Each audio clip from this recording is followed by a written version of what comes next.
Hey guys, before we start today's video, I want to give a quick shout out to our friends over at Movie Palette.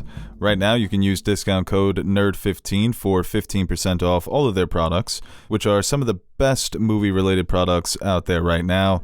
As many of you know, I'm a big movie fan. More specifically, I love the way movies are made, the cinematography, the technical aspects, and the color grading, and that's what Movie Palette captures so uniquely and beautifully and stunningly. Look at some of these canvases of some of the biggest movies of all time: Star Wars, Lord of the Rings, classics, romantic comedies. They've got it all. Their unique process is pretty fascinating as well. Their incredible team takes a single movie, they capture every scene, single out the dominant color, and chronologically place them as colored stripes on canvas.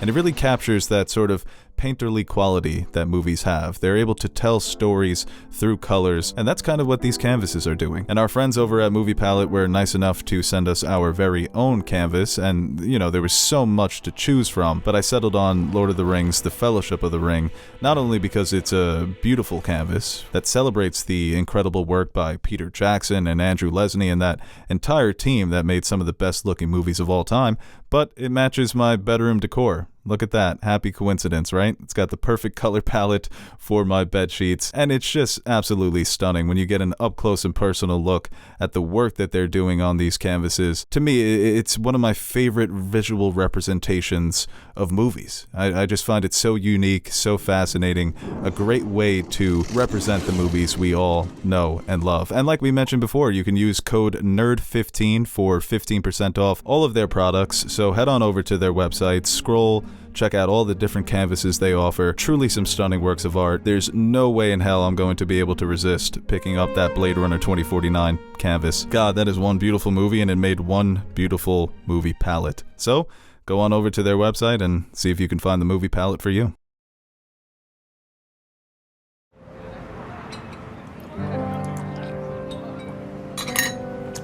Good soup.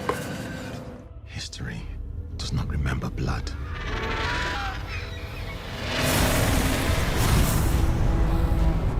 It remembers names. You don't know how disappointed I am that this Coke Zero sucks. So you were mad about the taste? I thought you were crying about like the artificial flavors and stuff. I was getting ready to dump it on you. Oh no, give me all the artificial shit in the world. I don't give a fuck. Just let my insides die as long as my outside looks good. But you know those memes? It's like people like, oh, I need my Diet Coke every day or I'll kill myself. I haven't seen those, no. It's like a big thing. That night, I'm like a part of that camp, but so this is really devastating me. It's like watermelon strawberry flavored. I did not know that. I thought it was a Coors Light from the can. We should just crack some beers before we record. That's why I was looking at you crooked when you brought it in. I thought it was a Coors Light and a coffee. That would be wild. Yeah. Nash would love that. Yeah, he would. He'd be very disappointed if we did it without him. I think we should do it. That kind of makes me want to do it. I know. I'll run to the store right now. I'll be back before you finish that long-ass intro. We'll be like, Nash, you want to do a Toy Story Revisited? Yeah, let's get bombed before it. Hello, everybody. Welcome back to another episode of Nerd Soup. I am Beau Oliver, joined here today with Aaron, the Nerd Soup Monkey, and Teddy, and we are back to talk about House of the Dragon, Episode 5, We Light the Way. Good episode. Me and Aaron really liked it on the first review, so Teddy, I'm excited to get your thoughts, but before we do that, we'll let everybody know at home you can listen to this wherever you get your podcasts, and of course, here on YouTube, follow us on social media at Nerd Soup, at Beau Soup, at Nerd Soup Monkey, and at Teddy Nerd Soup. Let's get into the episode. Ted, what'd you think? Good, bad, medium? I liked it a lot, no. Look at that. We had our wedding, and obviously something big happens in every wedding.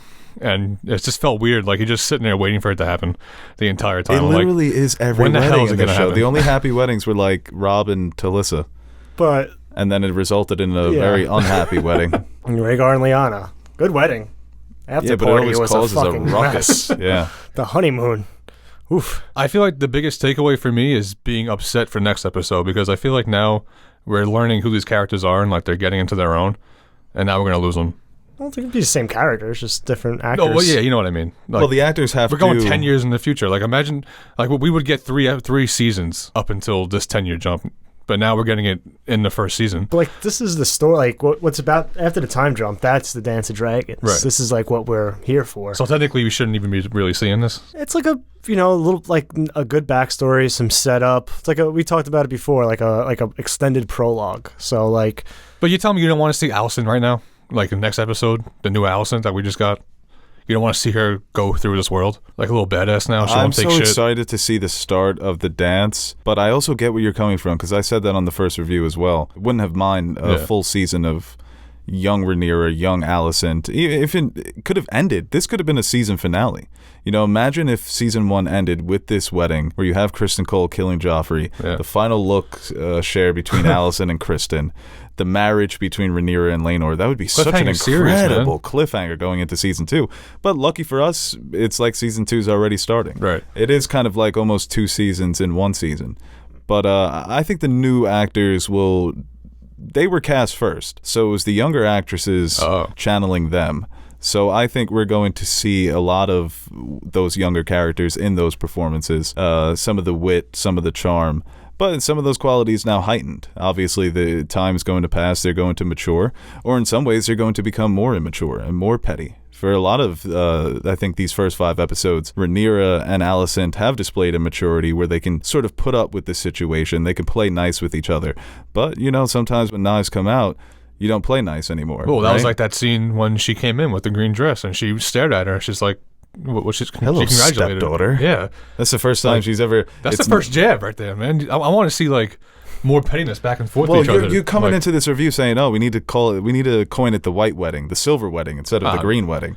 That's why it's the green wedding, because Alicent came in with the green dress and said, like, what game's on. Well, first of all, I was just saying that because everyone's got white hair and it's like the white wedding. That doesn't sound right. Doesn't sound cool, the white wedding. It made for a great song, but not like an episode. Is that a song? Yeah, it is.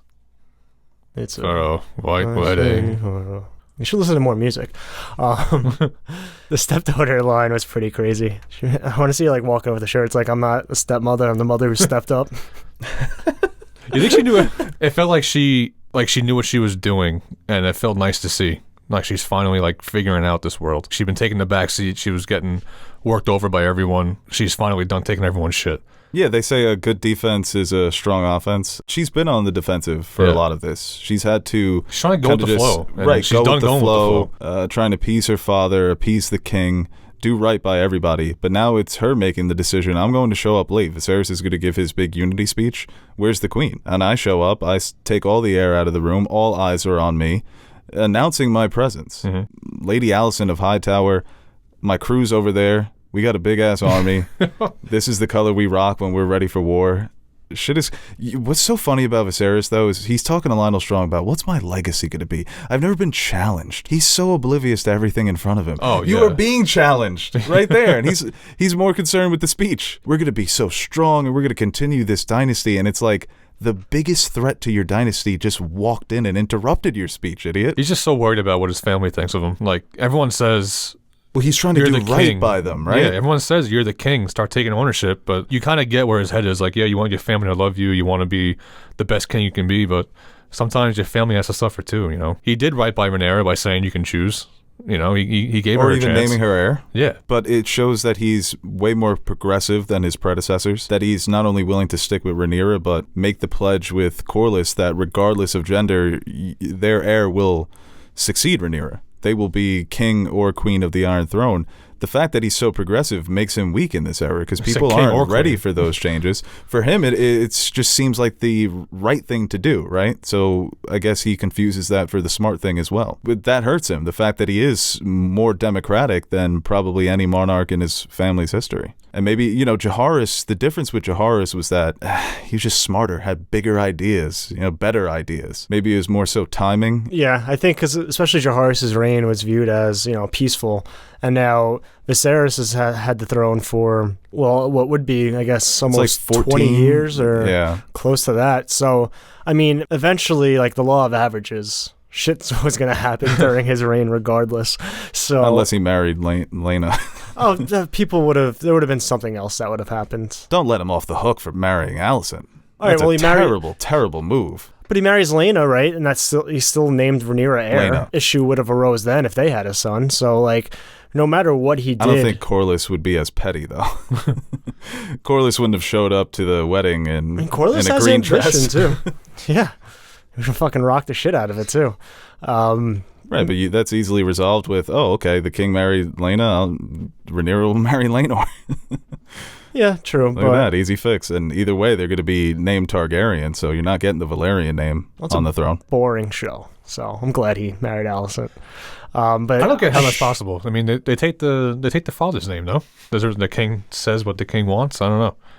It should be Valerian, their kid. Yeah, but they take the throne as a Targaryen. That does happen. There's precedent for that all the time. With you, not only do they change the last name, they'll change your fucking first name. Well, what's Queen Elizabeth's name? Or like even Catherine the Great was Windsor, born Sophie. But she didn't take. Who'd she marry? She didn't take Matt Smith's name, right? Why the hell are you asking me? I haven't seen the Crown. Me neither. Trying to piece this together. Oh, you're ordained with the name, and at this point, Targaryens, they consider themselves gods, so it's an honor. Okay. You know? It's a brand too. And at the end of the day, it doesn't. Especially when it comes to the Valerians, they both come from old Valyria. You're getting the best of both pools here. You know? Yeah, but Should have wed Daemon. You think so? Yeah, I like Daemon. Hey, he didn't want to go. He didn't want to go for the smash. I mean, she. I was having a She pressed him conversation when he with a was walking friend, away. and they made the same argument that maybe it wasn't his intention, but I mean, you made the point. He was dressed to kill. I mean, come on, you don't show up like that unless you have murderous intentions. I read it as he was getting ready, and she was picked up on that. Mm-hmm. She seemed like a smart girl. Yeah. At first, her instinct wasn't he's here to murder me. He's just here, and I'm gonna shit on him. And then before he does it. right, and then he approaches her in this weird motion. She goes for the gat, and all of a sudden she's got to, paralyzed. it's so funny that Daemon's reaction to not being able to marry Rhaenyra is to kill his wife, and everyone's like, "Wow, I love him." So, what a perfect person. He can do no wrong. And Kristen just wants to kill himself, and everyone's like, "Simp." Kristen's a lunatic, dude. I mean, realistically, Listen, the guy made his name's Joffrey. Yeah. Mm-hmm. He made a simple little play, a little slight, and he gets murdered for it. But realistically, Kristen, except for Joffrey, he did kill somebody. Okay, so they're even on that front. But Daemon gets a complete pass because people just love Daemon. Right, well, Daemon's also not trying to pretend. Kristen's got Facts. this whole idea of, Lover boy, I'll fucking take you Right. away. Yeah. I can reinstore my honor if you run away with me. What?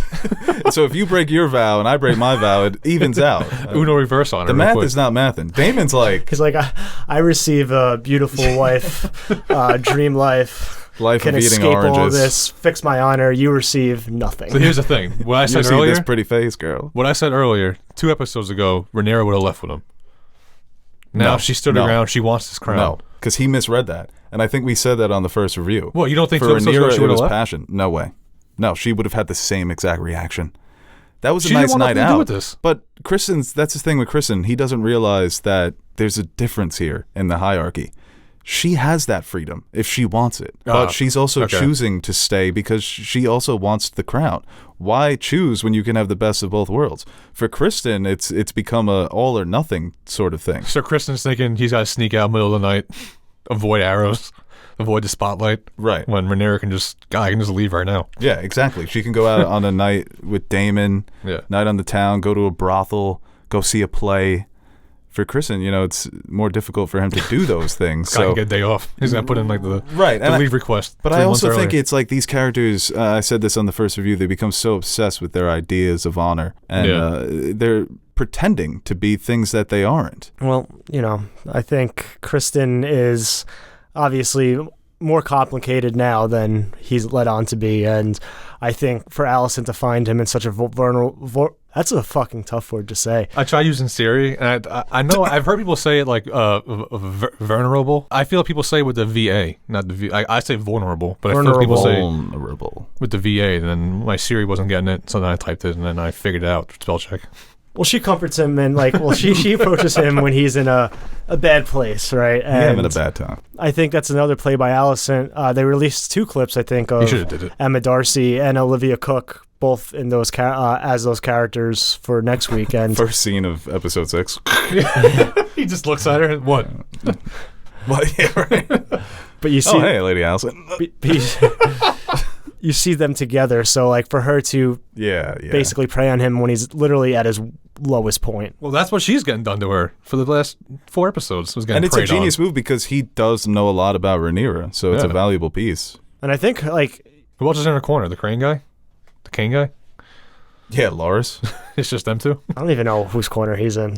He's in someone's corner. I'm in his. He's I'm in a his own Laris guy. corner. Yeah.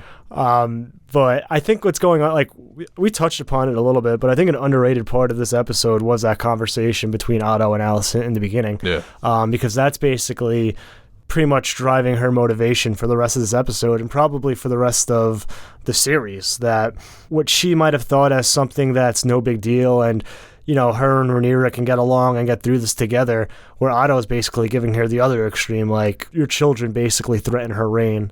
And when that's the case, bad things can happen. And I think we talk so much about Paddy Considine, Millie Alcock. Rhys Ifans has been terrific as Otto Hightower.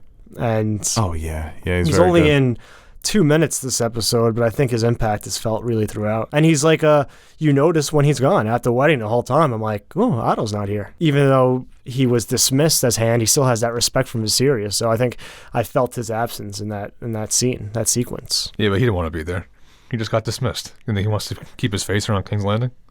Yeah, you show up, give him the gift. He already RSVP'd for a seat. I guess, yeah. They still paid for He already him. had to take away the +1 because his wife's dead. So Yeah, with Otto and Rhaenyra, they're both feeding Alicent bullshit. I think Rhaenyra's bullshit is way less harmful than Otto's because Otto is trying to manipulate her into taking up this position of raising Aegon to be the heir. So he puts this idea in her head that her kids will be in danger. And I think maybe when Kristen reveals that Rhaenyra did lie to you because we slept together, is Alicent's excuse to say, oh, okay, so she lied to me, I can't trust her, but I can trust my dad. So she's being pulled more towards his point of view, which isn't a point of view that I think is necessarily true, this idea that her kids would be in danger. But I guess in this episode, for her own sake, for her own sanity, or maybe insanity, Rhaenyra's a liar, Daddy's the truth teller. So I'm going to side with my dad and my family because that's the backing that I do have. So I think for Alicent, you're going to be introduced to a different character in episode 6. But that talk with her she's dad... made it known what direction she's moving in. That talk with her dad came at the right time, though, because 20 minutes later, we find out that, Alicent finds out that Rhaenyra's lying to her. Right. So now it's like, she's it's an important together. conversation. Yeah. The way they embrace there at the end. And I think it's, their relationship, it's similar to Viserys and Rhaenyra, where I don't think that she resents her. Maybe she resents some of the things that her father has done, but she still loves him. And I think he loves her too. So it's, protect yourself, but also I'm ambitious. So there are certain things that I need you to get on board with that, it works to, like I said, for your security, but for also our ambition as a family. But the stuff he's saying does make sense, though. It's not like what he's saying is complete bullshit. It's not so ridiculous, but it's also like, Rhaenyra. Yeah. but it's not Rhaenyra, so like it's not Right. like pulling it out of his ass do you just to think cause Rhaenyra- problem. It's something that is You plausible. never know. Just might get hungry with power, man. And I think that's like one of the best things about these first five episodes, because I don't know about you, reading the backstory in some of the books, like I think the blacks and greens are painted, like I think the greens are given a better backstory here, where like I think people, like I mentioned last week, that were too quick to jump on, I hate Alicent, she's a snake. I think the characterization she's been giving so far this season, it's going to make it more of an even playing field when it comes to who people attach themselves to. Is that the layout right now on the internet? Is that Alicent's a snake? For a lot of people, yeah. Really? Yeah. But I think, She got like what pushed into Aaron this. said, She didn't do this herself. She got pushed into this. I know. there are people who know because they've read the book or Yeah. they've heard other people talk about it, where some of these characters are heading. Oh. So they're getting a bit too ahead of themselves when it comes to whether or not, these characters are good or bad. Or, I mean, it's way more complicated I guess than if that you know anyway. the ending, yeah, I guess you can say that. But if you don't know, from my point of view, I don't think she's a snake. It's I not think she even got knowing pushed the into ending. this. It's But, like even knowing the very beginning when you get first introduced to the Dance of Dragons. Like, It's like being when it introduced to starts. Cersei as a kid and knowing what she does to Ned. Okay. yeah, And it's like, oh, she's just a little kid. But in the back of your mind, you know what it's like baby Hitler. Okay. I'm not going to put that on Alice. Yeah, that's a little. But some people are. Some people are treating her like she's got a little mustache. Who's Team Black? That's Rhaenyra and crew. Is it really? Mm-hmm. Yeah, Rhaenyra. Well, going to the visual storytelling, the whole season, when she starts in the green dresses, representing her house, but then as she becomes Viserys' wife, she's wearing red. And then in the middle, when things are a bit cool, it's black and red. And then by this episode, it's just green. So I never noticed that until you just said that just now. Yeah, the gradual transformation, the costuming. People have complained that Rhaenyra's dresses hasn't been as nice as Alicent's. Hers have been white for the most part, right? Yeah, they have been. I guess red? Designs have been sort of bland. But for a lot of these characters, their costumes tell you a lot about their current states, their mental states, their emotional states. Like Rhaenyra's innocent in the beginning. I guess white innocence, yeah. No, that's it. Yeah, exactly. And the white, I think the white heart represents that as well. That she may be losing some of her innocence. It's an omen. Everybody saw it as something that's positive, but it could also be seen as something that's gradually withering away. And we're going to, I think it looks like it. Yeah, we're going to see that with the time jump. I mean, based on that first clip that we did see with Rhaenyra and Laenor, that she was beat down, dude. Yeah, that is, well, coming out of childbirth, of course, but also it's a state that we really haven't seen Rhaenyra in yet. How old is she in the next? It's 10 years. So what is she? 27? 31. Yeah, 31, it's like 20 to 30. Yeah. Yeah. Speaking of his aging, Viserys gross. He's just. God, dude, he looks bad. He looks bad. Poor guy. He needs like NyQuil. Some take a nap, guy. he needs to be bubble boyed. Yeah. He literally is falling apart. Is his hand off yet? Modern medical attention. Did he lose his hand? The guy comes in and says, I got some herb that'll make it feel better. And he says, no, get the maggots. Yeah, get the leeches. Yeah. No, we're going to bleed him. That always makes him feel good. Well, do you know about this? There's a big theory that goes back to Game of Thrones that the Maesters actively worked against the Targaryens during their rule. No, I didn't hear that. So it's something called the Grand Maester Conspiracy, that they tried to basically eliminate the Targaryens because they felt, we don't need this magic. We're men of science. And it's something that's still happening in the main series with Daenerys, that they're actively working against Daenerys coming to Westeros. So people point out, give him this herb, it'll make him feel better. And the Maester's like, no, we're going to just do the leeches. That they're actively trying to make him sicker. I mean, I have always felt like the Maesters thought they were they thought they were God. So anything they said was from God. It does make sense. I mean, Pycelle, you always saw it with him, Stubborn fucks. Yeah, very stubborn. They don't even know geometry, fucking morons. Yeah. That's why it's important. I think you would agree with this. Do your own research before listening to the head scientists. Reiterating that next point. episode, they're going to give Viserys ivermectin or whatever it's called. Yeah, ashwagandha. This is how we treat the horses, Your Grace. Yeah. You know what's crazy is how little Daemon said this episode, but his presence was felt. That's what Aaron said last review. The entire time. He's stealing his points. No, I didn't hear it. He's so swaggy. It's just those looks that he gives to people. But he walks in like nothing happened. It's so fucking funny. He just keeps getting banished and he just keeps coming back. Yeah. But Viserys keeps taking him back. You know that meme of Mo from The Simpsons throwing the guy out and he just shows up right behind him? And he walks like he's got like a 20-pound weight on one side of his body. Man's just leaning. Yeah. He walks like he actually has been fucking this whole time. Right. Well, a lot of people picked up on him talking to Laena. Mm-hmm. And she was giving him some fuck me eyes. I mean, is that going to be a thing? He deads his wife and then he's going to go with Laena? What's going to happen? He literally deaded his wife. Holy shit. Yeah. No, he's a character. He just steals every scene he's in. We keep talking about it every week. Perfect casting. Matt Smith, the swagger he brings to Daemon Targaryen is just, I really, it's one of those roles already where it's hard to imagine anybody else in that role. Like we talk about with Emma Darcy taking over for Millie Alcock and how much we liked Millie, but Emma Darcy kind of, you can see it even from that clip. It's like, that's not going to be a hard transition that they are going to play Rhaenyra now. With Matt Smith, if it was somebody else in that character, I would be very upset. It's just like what he's already brought to it. Like I just wouldn't. He's Daemon to me. Yeah, the vibes that he gives off, it's just so easy to get under your skin in every scene. The But characters, you we like him, and the characters that have to deal with him absolutely despise him.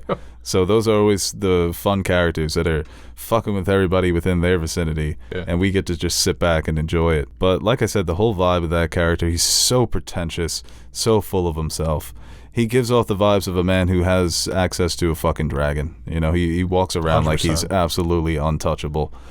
You know, to kill Rhaenyra Royce and then to just openly talk about what he's owed and so confidently in front of everyone for everybody to hear. The guy that came up, was that her father? Who was that? Cousin? Oh. Yeah.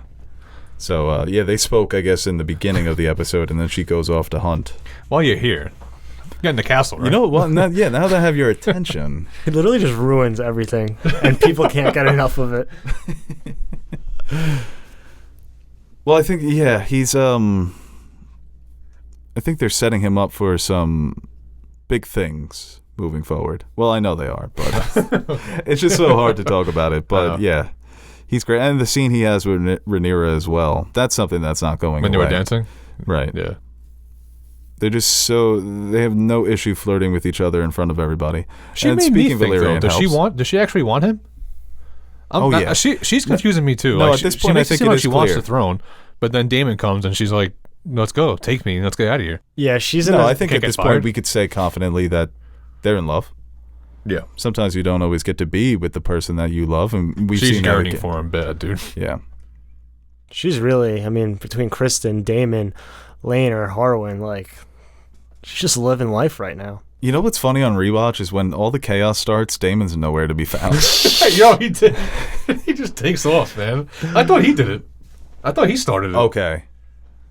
I think that was also a choice of, we don't need Daemon in this scene. It's time for Sir Harwin to be the hero. I don't think it was a deliberate, he left Rhaenyra to die sort of thing, or he's a coward, or I think it's just like we've moved on narratively from having to focus on something Daemon. But I also wouldn't be surprised if he just, something happened in the middle there. If he just whispered to Kristen, like, hey, Joffrey's telling everybody you had sex with the queen, and just walked out. Just stirring shit up for no reason. Because, Kristen really didn't seem like the guy that would do that. It's a good setup. He's boiling. Just standing there the whole time. Yeah. He does not want to be at that wedding. But where was Joffrey? What the hell did Joffrey do in that sense to get his ass beat like that? Nothing.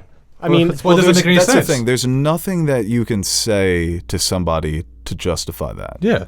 I guess maybe That's you what want I'm to watch saying. your tongue He didn't say nothing bad to around him. certain people, but Sir Joffrey is part of House Velaryon, even if it's not known the relationship that he has with Laenor. He's still there under their banner. He still serves that house. So you risk pissing off the most powerful lord in all of the Seven Kingdoms by killing one of his sworn knights. So, like I said, it's for Kristen to know all of this and still do it. It wasn't like Laenor said that to him, though. Joffrey said that to him. What the hell is Joffrey? He's not marrying Rhaenyra. And you kill him? The hell? I guess it makes no sense to me. Well, we said on the first review that he sort of has now like a death wish.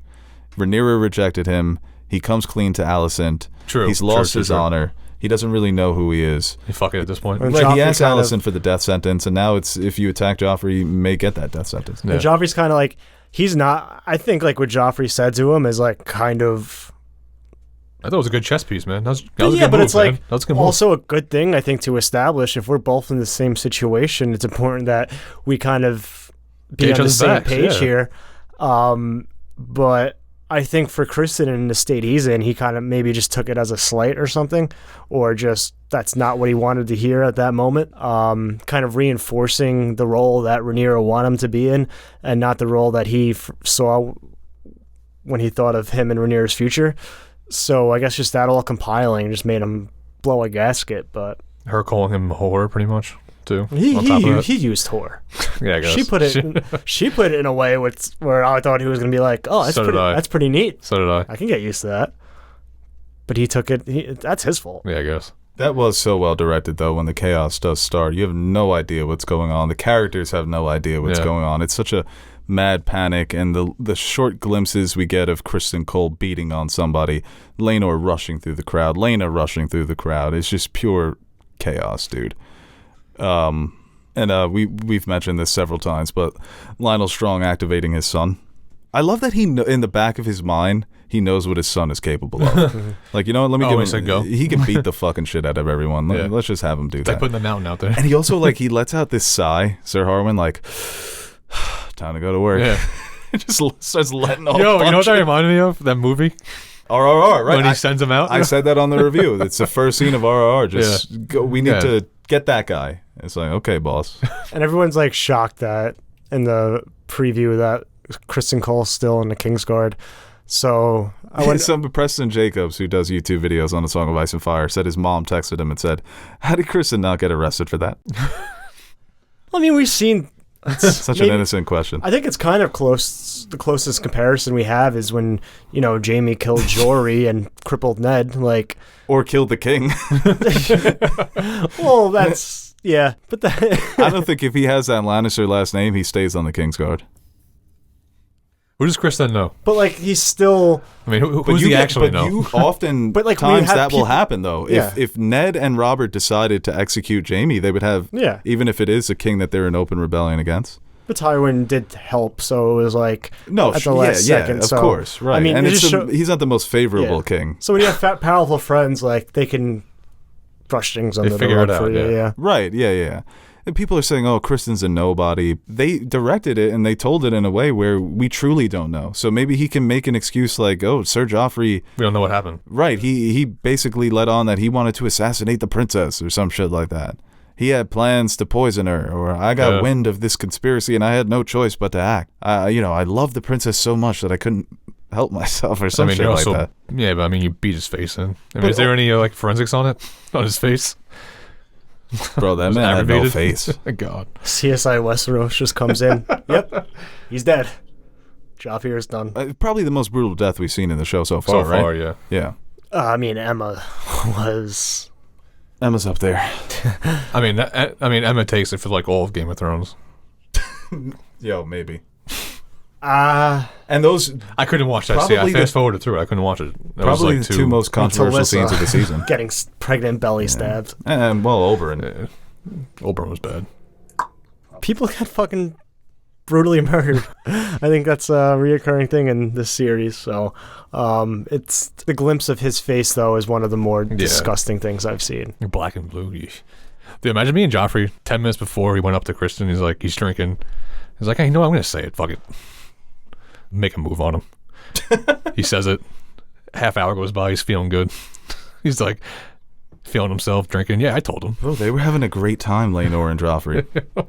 I mentioned on the first review that the scene they share on the beach, they feel like they're at peace finally. Mm-hmm. They've got what they've always wanted, that they can be together, that Rhaenyra's cool with it, That was the icing for them. I mean, both parties, Rhaenyra and Laenor, were upset about doing this. And now that they both have an understanding on what they want, I mean, that never happens. I know, right? Yeah, it's a perfect match. Especially since he's gay. You're going to be a king and gay, and no one's going to know. You serious? I'll take that all day. And then he loses his lover. Yeah. It's fucked up. It's like he gets everything he ever wanted, and then they got married after all this. Yeah, it's really fucked up, right? That's the worst part of all this. You just lost the love of your life, but duty calls. So right now, the most important thing is your union with Rhaenyra. No time to mourn. No time to even mop up the fucking blood. Bro, the rats are on it. Right, yeah, right, exactly. We'll just let the rats drink it up. You say your vows. This is what we came here to do. No more feasting. No more tournaments. Did Viserys ruin it, though, when it went down? Did it happen? I mean, I think a lot of things ruined it, but that was almost like the perfect ending to that mess of a fucking wedding. It's like, oh, now the king is just had a stroke. Bro, I definitely feel bad for Viserys, and it sucks that he's sick. I think there's a lot of physical comedy to his performance, man. Some of the reactions when I mentioned it before, when he's on the carriage, when they're arriving at Driftmark, and he looks over at Rhaenyra like, I am so sick right now, but don't make me sicker. Because you're annoying sometimes. Or Daemon walks in, interrupts him. He's looking around like, what the fuck? What am I supposed to do? Why are you here? Right. And the smiles that he gives. People are saying, oh, that he passed that down to Daenerys. The wide, white people smile, white manager smile that he's always doing. The fake ass smile. Yeah, dude. He's just. Have you ever noticed how much, after that meme became big, I've noticed how much I do that just fake smile at people. all the time. Oh, have a good day. Yeah, adds the wrinkles to your face, you know? Yeah. But I think that there's so many moments where I burst out laughing because of him. I just imagine laugh tracks in my head. Like when Daemon walks in and he looks at him like for like 4 seconds, 5 seconds, and gives him a little nod. Take a chair. It's a soap opera, man. In his head, he wanted him out in his head, but then in the other side is like, am I really gonna make a scene right now? Yeah, I know. But that's what really these people know that they can fuck with him. It's like he does a good job of expressing what's going on, like how he's so confused in his head, but he like puts it out in his face too. Yeah, no, that's a great way to say it. He's great at expressing all the indecisiveness. It's written all over his face. He can't hide it whatsoever, no matter how hard he tries. But like I said, they all disrespect him. He's trying to hide it though. That's the best part. Arise at Driftmark, they're just sparring. No welcoming party whatsoever. Oh, Corlys is exhausted. Okay. Do you see me? What do you think I am? Well, and then we talked about it too, like the making it a point that they know the king is unwell. I'll keep offering him a chair like 10 different times, asking him how he's doing, if he needs anything. Just kind of reiterating the fact that, like, you know you're, like, dying, and we know you're dying. So can we figure this out? Yeah. It is sad because his great obsession is the Targaryen legacy. It's very similar to Tywin. It's about establishing a dynasty that can continue, but he's not a traditionalist like Tywin. But it does come out in moments like when he's negotiating with Corlys, and I thought he was, like when he says they'll bear the name Targaryen, and there's an extra emphasis on Targaryen that I know I could be pushed around here, but some things have to stay the same. And that's important to him, so it is sad that he's mulling over his legacy and wondering if he's doing a good job or not. It's almost like... Because that is his obsession. It's like a tyrant would take every slight... We've seen it time and time again ever since the first episode, the things that he just lets, that he brushes off. Whereas all like the time, yeah. A tyrant would just instill fear into everybody by either taking tongues, taking heads, and all that. So, like, I think he's a good king and a good man in that regard. But, like, in this world where it's so cutthroat, you need a little tyrant in you to kind of establish your power. You kind of don't feel bad for the stuff happening to him because he is kind of letting it happen. No, I do feel bad for him. I think he's a character that you look at and... Oh, no, I do feel bad for him, but he's got a lot to blame on himself. Yeah.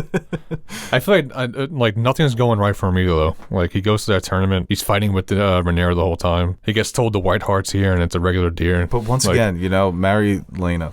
Yeah. You fucking idiot. Yeah. Alicent was nice to you. Yeah, marry your 12-year-old niece, you dumbass. Hey, in this world, man. And marry your fucking daughter to your 2-year-old baby.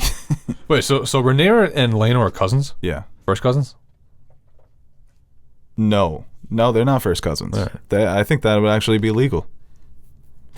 Because Viserys and Rhaenys, I think, are first cousins. Oh. It's close.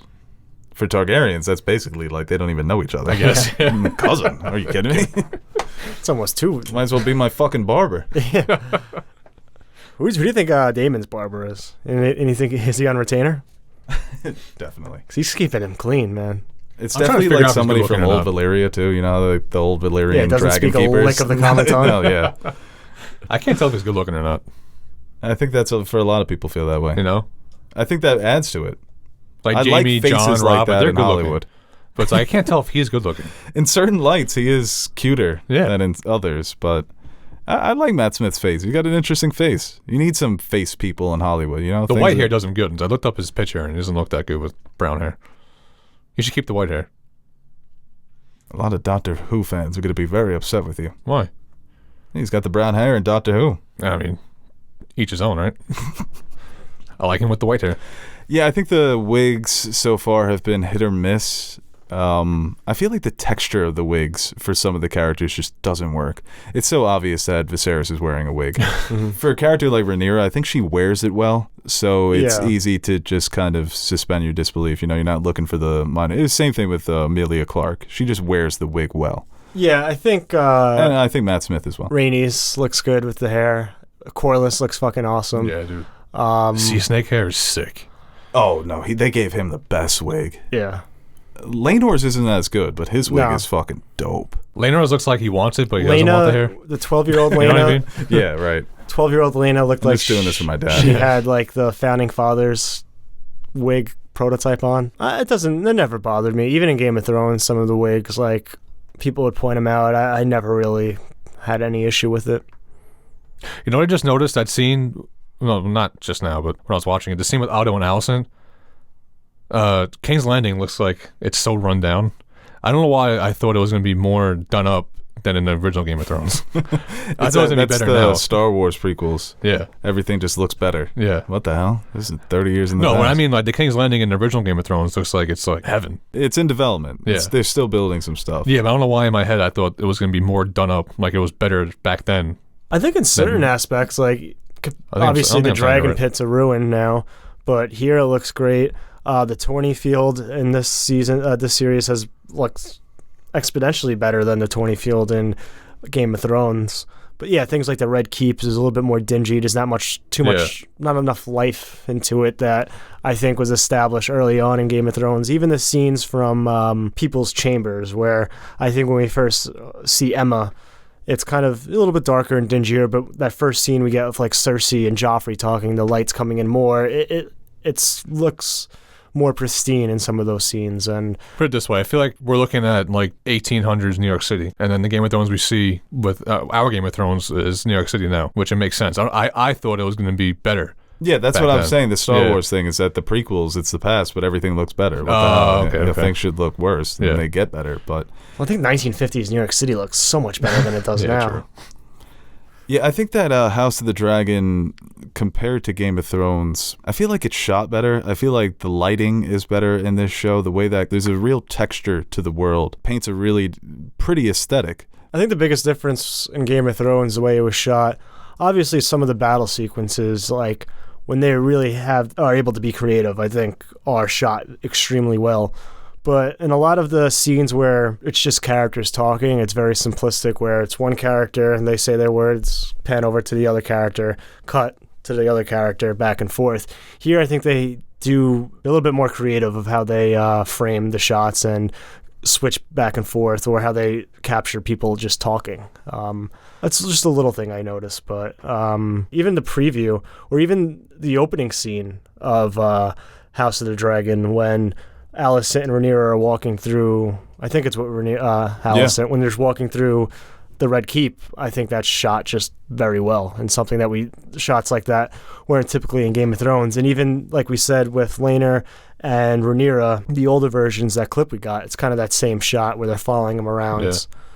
Where I feel like a lot of the walk and talks in Game of Thrones were just having the characters walk even just closer to the camera rather than they walk past them, the camera goes around them. Right, and people have been commenting on the soap opera aspects of the series, the betrayal and character scheming, more personal than Game of Thrones, which is an expanding story. But I think that there's just a better attention to visual storytelling in House of the Dragon. That doesn't necessarily make it better, but the craft here, when it comes to things behind the camera and how to make these scenes really pop, I think there's just more attention to it. It's very similar to Breaking Bad and Better Call Saul, where you could still argue that Breaking Bad's a better show. Those are things that, it's interesting to see the differences, because that's the big debate now. Oh, is House of the Dragon better than season 1 of Game of Thrones? Let the season fucking finish. Yeah, tough to say. First 5, though, I mean, there's an argument. They're really good. It's a really good start to a series. Well, a new series. Well, an expanded series. What is this? It's not a new series. What are we doing here? No, I guess it is. A prequel. Yeah, but a prequel, we're gonna get 4 seasons of a prequel. This man, Kristen, was really good to commit honor suicide. What's wrong with this guy? He did 2 dishonorable things. He's gonna commit an honorable suicide. Well, I mean, one was legit murder, so like I think that's a little bit worse than breaking your oath of chastity. But well, you were upset that he broke so easily with Alicent. Oh, right? Give me a break, man! You can't deny till you die. Come on, man. She pressed him with one question and he rats himself out. Let the girl finish first. She knew it too. I feel like she was like you saw it coming, because she kept pausing in between, and you know how fucked up in the head that made him doing that. So it was like I kept saying, "Oh, come on, just wait." He's like, I was also the one who ate your sandwich. I saw that it had Alicent on it. Yeah. No, that was her first. That was what she was called them in the room for in the beginning. Yeah. It's like, there was in the fridge, there was leftover Chinese marked Alicent. You didn't happen to take... I fucked Rhaenyra. What? So what was that tea that she got? He said that was a tea that's makes her It's basically Plan B. Again? Like, Plan B. Yeah, that was Laris. Laris. I don't hate the idea that he could be a green seer. I think that makes it fun. Well, I think it's just because maybe it's coming down from his father as the hand of the king, like just knowing this information. Yeah, I imagine he can get that sort of information. Well, some people were saying maybe he was working with the maester, and he was the one who said, "Hey, give her this tea and tell her that it's from the king, and then I'll go and tell Alicent." Yeah, I think there's still a lot bro, of... it's gotta suck living in that world, man. Everyone double-crossing everyone, bro. Are you kidding? The scenario you just set up was like, that's some deep thinking, man. It could be possible, you know? I mean, But it can happen. It's Yeah. You don't know who to trust, man. No. There's so many like different How do you be ways you can look at Laris and like who he's working with, how he's getting his information. You know, we keep talking about Lionel Strong being like the only good person has Viserys' back and for the realm, but if he's feeding that information to his son and playing his own game, then that could easily be the case too. So yeah, he's just an interesting character, talking about plants that don't grow here that are growing, and probably just feeding her bullshit that It's all made up that he's saying right now. that's just a regular old dandelion. Yeah. Well, he sees a vulnerable girl who just lost her father. He's gone. She has no allies, no friends at court. So he sees probably an opportunity in this, like so many other characters, of plant your flag, get close to the queen, because she does have queen. She's starting to realize, oh wait, I have some fucking power here. Yeah. So I don't think he necessarily sees an opportunity to get closer to Rhaenyra. You know, Rhaenyra's got her support system. She's got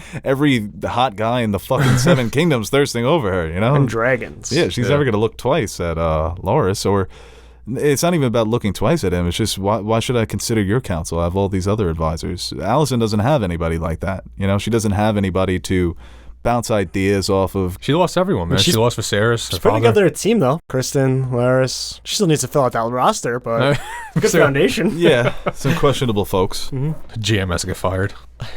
But yeah, I think especially him just feeding that information about the tea and further, I guess, not confusing, but putting these different ideas in Alicent's head that I think combined with that conversation with her father earlier and her just relationship with Rhaenyra kind of pushed her to make that declaration at the wedding. And what she finds out, obviously, from Kristen Cole, like those factors just all contributed to her basically being like, it's time for me to start playing my game here. Because if I don't, a good chance that I'm either just left out of the fray, or worst case scenario, my children and myself will be dead. You know what's crazy in this series, that we're seeing the stress of being a king, of like what he Being goes through, a king fucking of what he goes through day to sucks. day. You make one wrong move, you can turn the whole realm against you. You make the same move, the realm is fine, but everyone that like all your allies, like your boys, will turn against you and start plotting against you. Any day you get taken out. Yeah, dude, it's Like just you piss like off politics. the sea snake, and he has to leave for 6 months to go home. Right. And it's like, and like, there's no mending it. There's no fixing it once he leaves. Right, yeah, pissing off the sea snake, that means he's going to look for other marriage arrangements. He's going to put some pressure on the king, so it weakens your position where you have to go, like Rhaenys says, all the way to Driftmark to beg for their son's hand in marriage. So if he would have made the right decision, keep Corlys more in favor with the crown, or the other way around. Yeah, it's tough. he's totally Fuck not being built king, for man. it, man. No. And Rhaenys definitely should have been queen. I do love their relationship. You know, they're just cool with each other. There's no tension. No. Rhaenys and Corlys? Oh, okay. I thought you were talking about Viserys. So I feel like Rhaenys has no respect for Viserys. I just don't think she takes, like, I think she feels like obviously she would have been a better monarch than him. I don't think she necessarily hates him, but I think she considers him to be weak and that she would be doing a better job. Yeah, definitely. But yeah, Corlys and Rhaenys, I do like. But I think they could still be cool with each other. I mean, them No, two Corlys together. and Rhaenys, that relationship, I really like them together. I think they work well as just a match, like an old couple, but like they're just on the same page with things. They're very practical, and they kind of, yeah, it seems like they've been together for so long that they're kind of just each other's friends at this point. Like, yeah, it's nice to see them. Right, that they actually love each other, that he embraces her and says, oh, there's nothing like sleeping with a woman. So, oh, thanks, but you're going to get us all killed. I appreciate the compliment. Yeah, you still look great for your age, and I do too, but not in a box. And the look of Driftmark, I commented on this in the first review. Just beautiful. The beach, the shots of the beach, them walking on the beach, the sun. Yeah, that scene with Laenor and Joffrey. Yeah, that was very well shot. So I think the show, all 5 episodes so far, have had so many great moments of visual brilliance, and the narrative has been really tight, and the acting's been awesome. A lot of these characters are really just rising their stars. You know, someone like Millie Alcock, I wouldn't be surprised if she's Gwen Stacy in the MCU. The way the internet fucking works. It's so funny, like when somebody has like a breakout role, Oh my god. immediately fan casted into the MCU. MCU, yeah. You saw Chalamet confirmed it was Leo who gave him that advice, no superhero movies? I thought we knew that already. No, I just guessed it. That's why you thought you knew it. I feel like we knew that like years ago. No. That's awful advice. Basically, Does Dune count? don't get rich and don't have fun. Good way to end this House of the Dragon, episode 5. MCU. Spoiler discussion. Yeah, we'll end it there. So, good talk. Any last points, guys? Anything else you want to say? Throw it out It's there? not really a spoiler discussion unless we get into MCU, right? I guess. I don't know. Yeah. Right. Yeah, I guess. No? You want to talk a little DC? You wanna? All right, guys, that does it for this episode. We will be back next week for our episode 6 review. Getting ready for the time jump. I imagine we're going to have so much to talk about after that episode.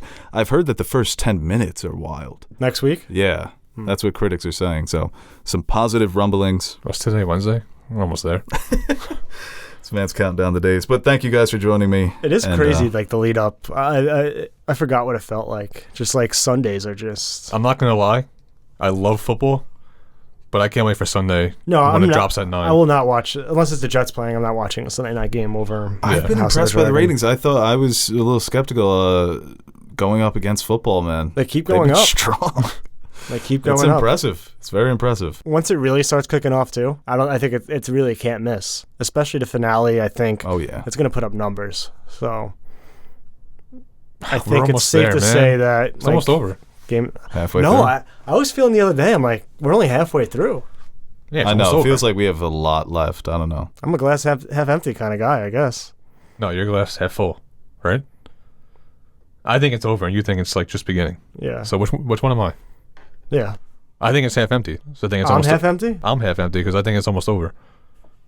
Are you listening? Yeah. It No, depends Teddy's with the- right. Yeah, Depends Teddy's with right. Is it milk in the glass? A glass. Yeah, I guess glass of milk. Yeah, It depends where the milk is. what the milk represents.